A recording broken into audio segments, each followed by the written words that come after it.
Welcome back, everybody. So glad you could be with me here today. Walter at the workbench.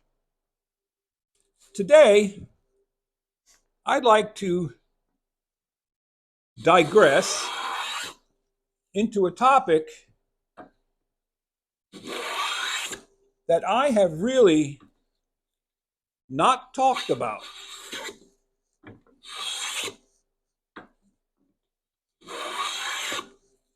And that is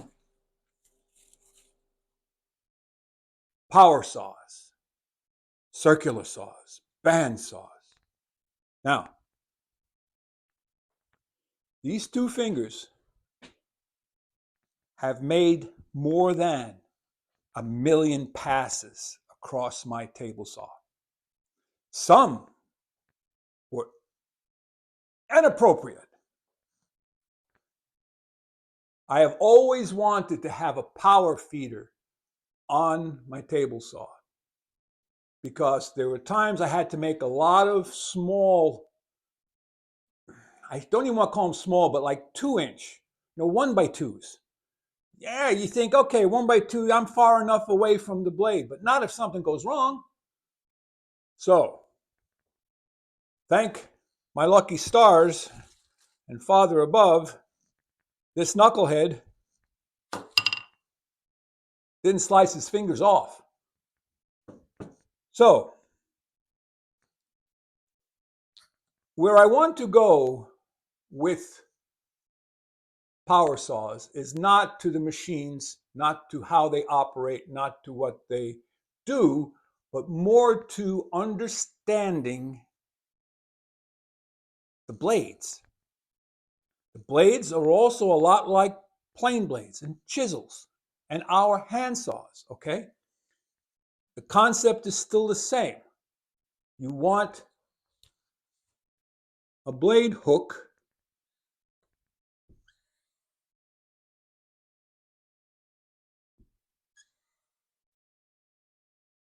you want that piece of carbide that's on here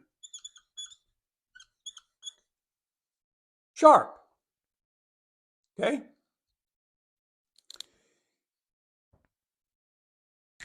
The most important thing is sharp.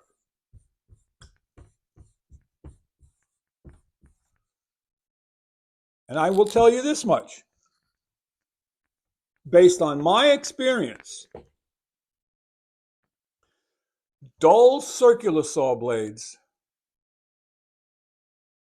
cause more accidents than anything else because it requires more effort to push the material through the saw, compromising the operator. It puts more strain on the motor. It causes more friction in the wood, burning the edges, causing more work. So I had a tendency to over sharpen my circular saw blades.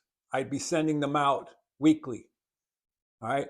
Even if they just needed a touch up. I had a guy, he had a machine, he would set every angle up perfectly and he would just touch it. That's it. It was sharp. How can you tell if your circular saw blade is truly sharp?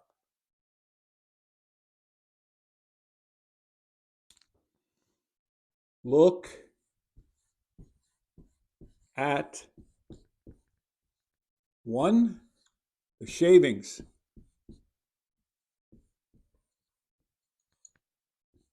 Are they shavings or are they dust?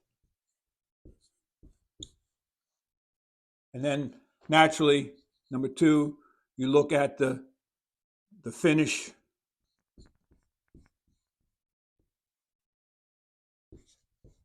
of the cut, all right? Usually you can tell if it's sharp by how much pressure you have to put in, how easy the cut is going. But if you really want to know, you can see it in the air. I always knew when my blades were getting dull, there was more dust in the air. All right? If your blades are sharp, They will make shavings which will fall to the ground quickly or in the bin. If you have a dust collector and you're extracting it, that's even better. But I'm just saying, if you don't have a dust collector, or if you're just using a track saw, or if you're using a regular skill saw, look at what's coming out of them.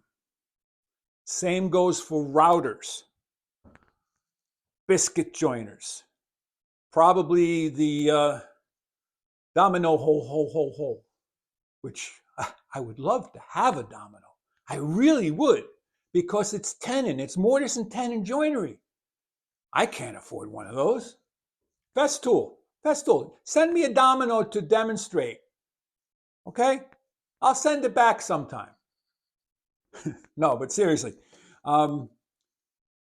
With circular saws, with band saws, routers, and other cutting tools that are powered, you look and see what's coming off of them. If you're filling the room with dust, you need a new cutter, or you need a sharpener to sharpen that. So that's how I always knew if my circular saws were sharp. But here's the other thing. Looking down on top of a table saw, all right, you've got your blade coming up here, you've got your guide tracks, okay, and you're going in this direction. And you have your straight edge guide on there.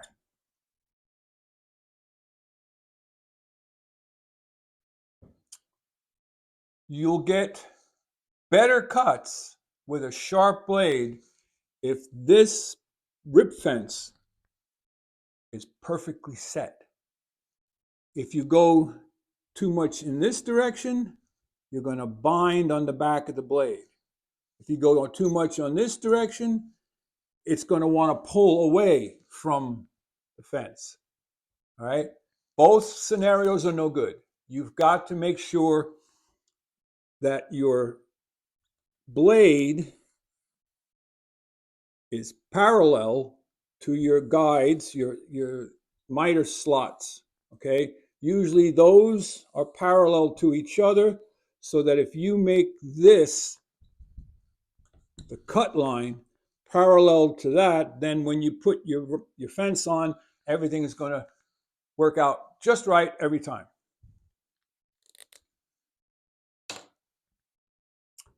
Same on a bandsaw.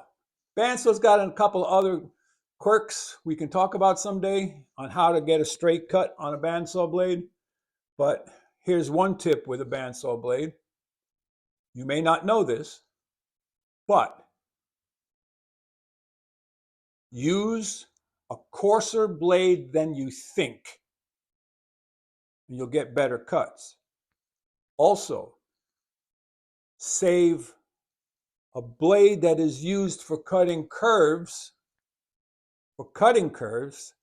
and if you have a blade that's going to be just for straight work, save that blade for straight work, okay? Yes, it costs money, but you got to have it, all right? I mean, if you take a blade right out of the box, put it in, and you're cutting straight, but then you cut a bunch of circles, and you go back to cut straight, it's not going to cut straight anymore, because you're wearing one side of the blade out a little bit more than the other when you're doing curves, especially if you're doing the same curve every time. If you do left-hand curves and then right-hand curves equal, all right, then you're wearing it about the same. So that's about it. If you found any of this useful, give it the old thumbs up. And keep reminding me if you're seeing any ads in the video, because we're supposed to be off monetization for a little bit. Walter out.